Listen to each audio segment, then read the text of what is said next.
Welcome to another episode of the Tech Marketing Podcast. I'm joined here by Jonathan Knowles, founder, CEO, I think you everything under Type 2 Consulting. So we were talking last night and you mentioned kind of your career to date, and you were born in East Africa, was that right? And then ended up at the Bank of England, and now you're writing reports about the different types of marketing. How did you start in the Bank of England and end up writing marketing consultancy reports? Well, how long have you got? Because it could be a very long answer, but so I did begin in finance, and really for the first 10 years of my career, I thought that numbers were all that mattered. And so after 6 years at the Bank of England, I went and did an MBA. After an MBA, I went into a strategy consulting firm that was doing value-based strategy. So once again, the numbers were everything that mattered. And then I did a project working for J&B, the whiskey in France. And I realized that I knew everything about the cost of producing a whiskey and marketing a whiskey, and absolutely nothing about the value of a whiskey as perceived by the consumers that were paying the price. Mm-hmm. And that was the first time that I actually understood that marketing mattered. And so much to the concern and actually the ridicule of my colleagues in strategy consulting, I decided to become a brand consultant. And I had what I called my 5 years of fact-free consulting. We kind of made shit up. Or rather, we trusted our intuition. But I found that slightly unsatisfactory because I really wanted to two things. First of all, I wanted to know that the advice I was giving was actually grounded in an understanding of the business. And secondly, I wanted to be taken more seriously than I was as a brand consultant. And that's when there were a few twists and turns along the way, but that's ultimately what led to the creation of Type 2 Consulting, deliberately to bring together strategy, marketing, and finance.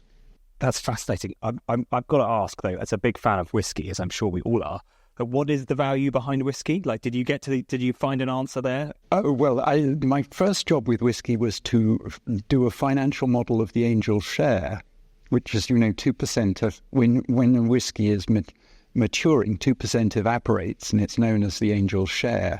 And so the first thing we did was, could we climate control the environment in which whiskey is matured to reduce the angel share? I mean, that...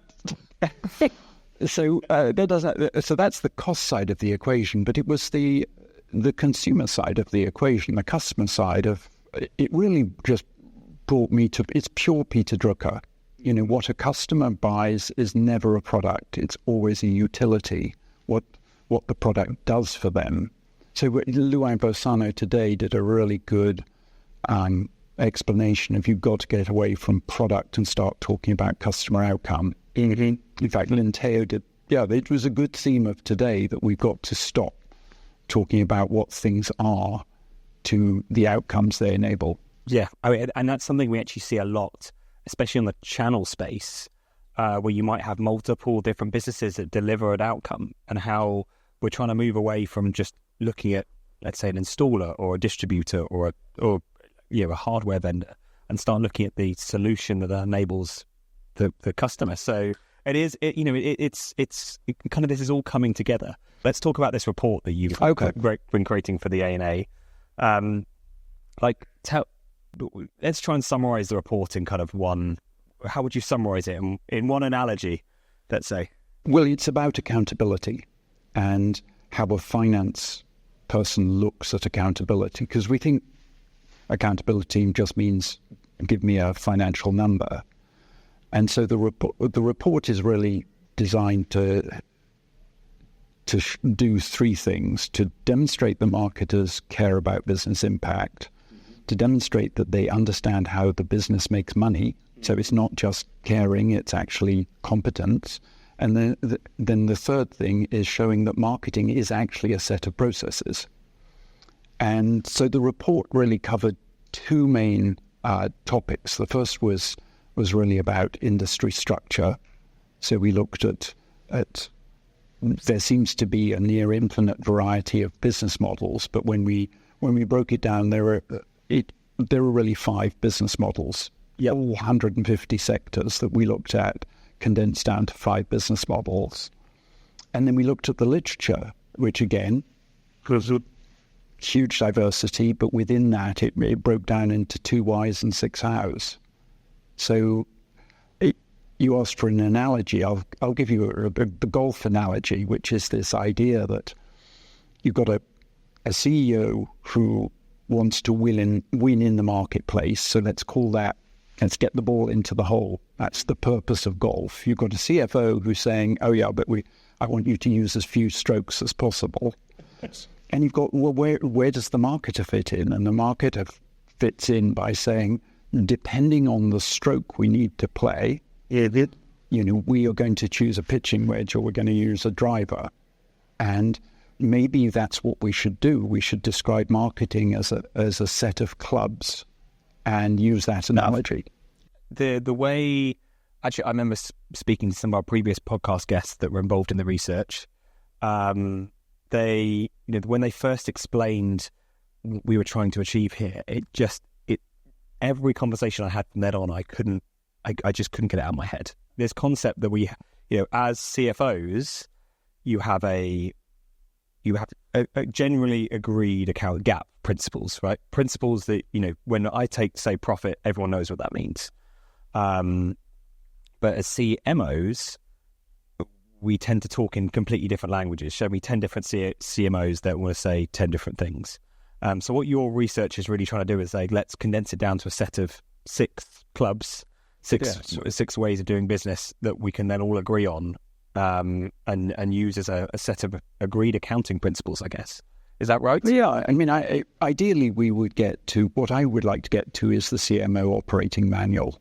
I really like that visualization of the CMO operating manual, because I think that is something that's missing. Do you think it's that differences in reporting structure have led to why often the CMO tenure is only, 4.2 years, dropping from 4.6, I think, recently, or 4.5? Do you think that's got something to do with it? I think there's a measurement problem in that data, and I think Spencer Stewart will accept. A type 2 problem, potentially, or is it a type 1 problem? Actually, it's a type 1 problem, but I like where you're going on that. You've got the situation where this is going to sound terrible, it's a bimodal distribution. You've got a lot of CMOs who've been around a long time, and you've got churn in another group. So the actual average between them is a little bit sensitive, but for every long tenure CMO that retires, maybe doesn't get replaced, the average comes down, because now you've got somebody who's 1 year into the role and somebody who so there is a bit of a measurement problem in that. I think the next thing that's going through my head is, yes, agreed, there could be a measurement problem there, although we like to use it as I think we all look for frameworks that we can oversimplify things so we can explain things to each other. But one thing that really struck me with your comment there around you must understand how the business makes money. Yes. Like some of the people that were included in your research and other speakers at the event today, you've got Jeff Lowe, Chief Commercial Officer, not CMO. We've got Dina, who is Chief Growth and Disruption Officer, not CMO. Like, is the end goal of a CMO no longer a CMO? Like, are we seeing an evolution in organizational structures and roles? Are we finally seeing sales and marketing coming together? To me, they're all CMO roles, and I think what we're moving towards is a much better understanding of the context of the CMO role. And if we want to change the CMO title, I'm fine with that. So in the research, we identified these 6 foundational models that if you're marketing a product, the thing is the thing, and you're likely to have a chief product officer. Mm-hmm. They're going to be the CMO in the context of a product-linked business. Yeah, you might be, if you're doing an FMCG, you might call yourself the chief brand officer. You're still the CMO. Mm-hmm. You could then go to the service-led business, and you might have the chief customer officer or the chief customer experience officer. I see these all as flavors of CMO, and if we want to change our title to communicate more clearly Yeah. and what it is, the role that we're playing in the business, so disruption or commercial. If that's effective, I'm totally up with it. But what I don't want to hear is, oh, we're abolishing the CMO title. No, we're adapting the CMO title to the context. So based on that evolution, because actually I was thinking, if you're a SaaS business, you might have a CRO, which in some ways encompasses CMO like responsibilities. So your 6 different types, each one could actually have its own evolution or its own best. The ANA took that out of the report. I said, this is the killer slide where we show the 6 models and we show the 6 titles and say these are all CMOs. And for some reason it didn't make it into the final report, but it absolutely makes the point that if you're product-led, you're going to have a chief product officer. Yeah. If you're brand-led, you may have a chief brand officer. If you're customer experience-led, you may have a chief experience officer. I'm intrigued. Like as a marketing agency, we're a professional. We're probably in the professional services. What would be our version of a CMO? Is it a CMO or is there? Well, the 3 other models are account-based marketing, which is typically where you've got very close relation. You've got a relatively consolidated set of customers, so you're going to be marketing at the account level. Yeah. So at that, there you would probably have a chief customer officer, because that's what you're marketing to. You're measuring customers. If you're doing something more like a SaaS model where you've got a one-to-many model and you're doing customer cohort marketing, you probably might have a chief commercial officer, chief revenue officer. And if you're doing performance marketing, there you might have a CRO. I like this concept of different titles for different types of business. It feels to me much cleaner. But I take kind of abstracting it away from pure titles for a moment, because I always say in our organisation, like, don't let your title define your influence. Right? Shouldn't matter that way. Let your influence define.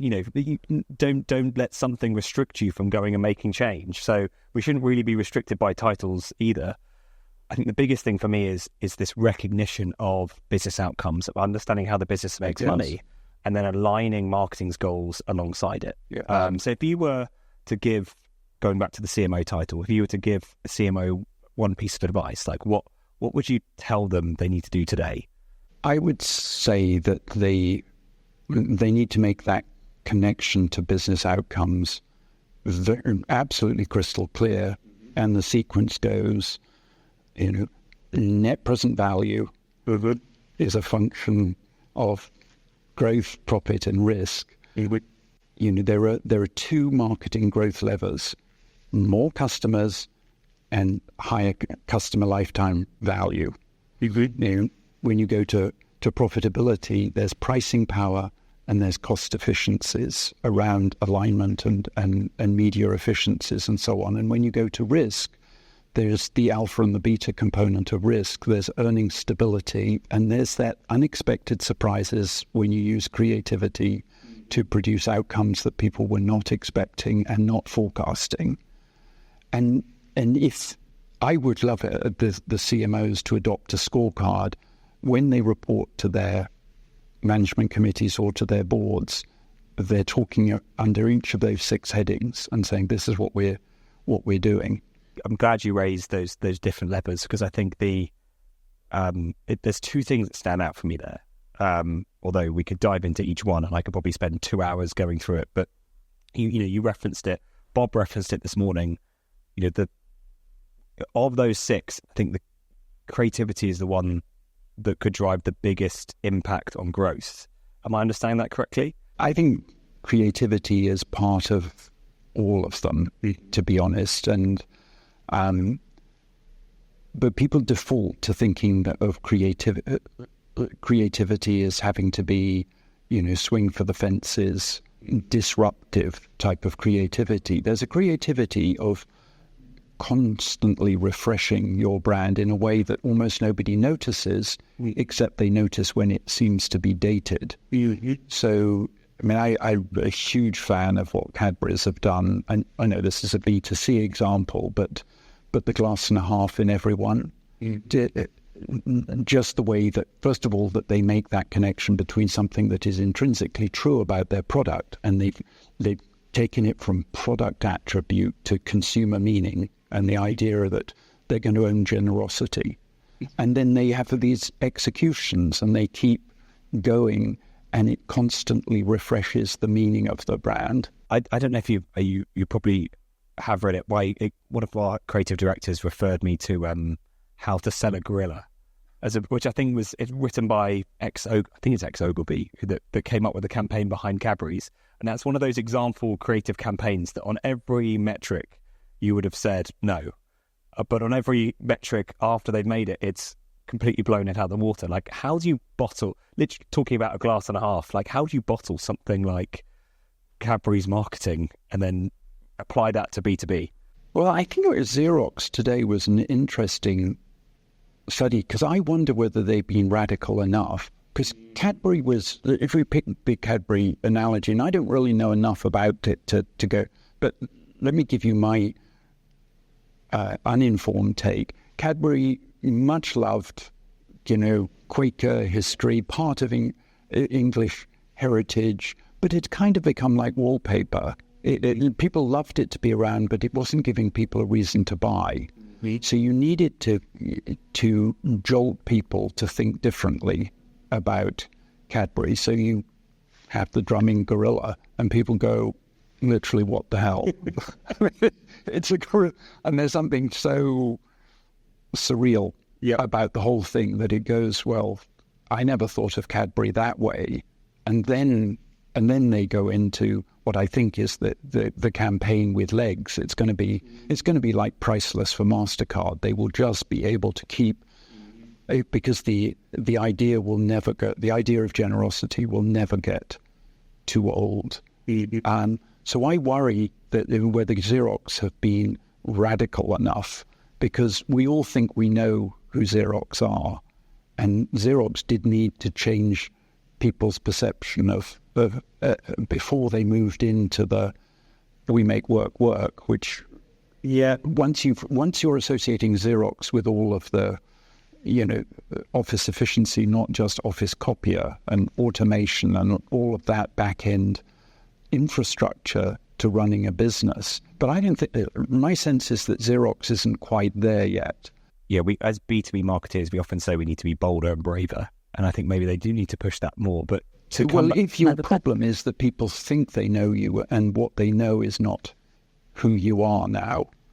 But it comes into actually one of the things we were discussing yesterday, which is you mentioned how you need to almost reinvent the brand, and Cadbury's did that with the gorilla by getting people to step back and think. You're shifting someone from thinking fast to thinking slow, from your system 1 to system 2. And we were discussing this with the Burger King example yesterday. Yes. There is a very careful balance that you need to make to get someone to rethink your brand.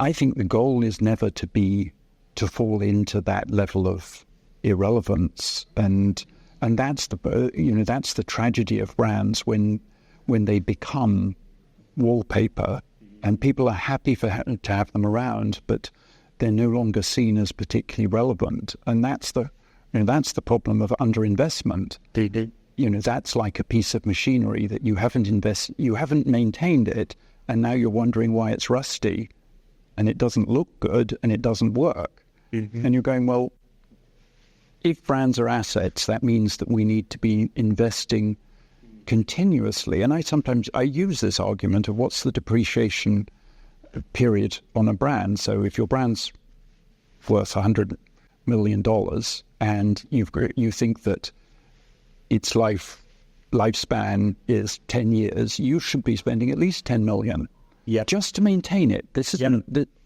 so putting it within capital budgeting terms. So the goal is, if you were spending the money on continual maintenance, you wouldn't need to do the kind of disruptive advertising. That would be purely for the upstarts, because they need to disrupt the incumbents. But do you think there's a danger to CMOs coming in and feeling that they have to do that disruptive element? because they feel they have to make a mark. Like, I'm here, so I'm going to reinvent the brand. Yes. I think that's the worst. Worst piece of advice you could. Yeah, because you're changing. If there isn't a problem with customer perception, then you're just confusing them by coming up with a new creative execution that isn't consistent with what they already know. So that's why, step one of marketing is diagnosis. It's not, whether I feel there's a problem. It's whether my target customer has the perception of my brand. Then you go to strategy. If they don't have the perception, what's my strategy for changing it? Then you go to tactics, then you go to measurement. Well, many just jump straight to the end and try and reinvent something just because they feel they need to be disruptive. So right, yes, because we've taken this, everything is changing, and the answer is the tactics and the tools are changing. Yes, the purpose is not changing. Jonathan, this has been a fascinating discussion. We went a bit meta. Yeah, we did. We've only really touched on the report very briefly. Like, what would you like to tell our listeners about this wonderful report? What's their next action? Well, just that it's a work in progress. So it is actually framed around 5 questions to get you thinking about. Okay, if the problem is that CFOs and our finance colleagues look at us and go, there's all of this unexplained variation in what you do, and I look at our competitors and they're doing something differently. How do we address that? And the answer in the report is, first of all, think about your business model and think about how your business changes, makes money, and how does that change what kind of things marketing should be doing. And then these 6 models of marketing, which blend, and it's typically not just one of them, to the point you were making earlier, but which blend of these 6 is likely to be the most effective. And then if you say that's why our marketing doesn't look like their marketing, because they don't have the same problem as we do, and they don't have the same assets and the attributes that we do, so we're playing to our strengths by the strategy that we're adopting. That's where I would love to get people towards, because that will really close this gap between marketing and finance and make businesses better, and because marketers care about customer value and societal value, will actually make businesses better. I think for me as an agency, for us as an agency together, like it gives us a common language we can use that maybe allows us to answer some of those questions, to say, to be honest, every agency has had someone come to them and say, we want to be more like Apple. And it's like, well, you're not that kind of business. And this is the reason why. So I think it gives us a framework to apply there. So Jonathan, it's been a real pleasure having you on the Tech Marketing Podcast today. Thank you very much for joining me. It's a pleasure being here, John. Thank you.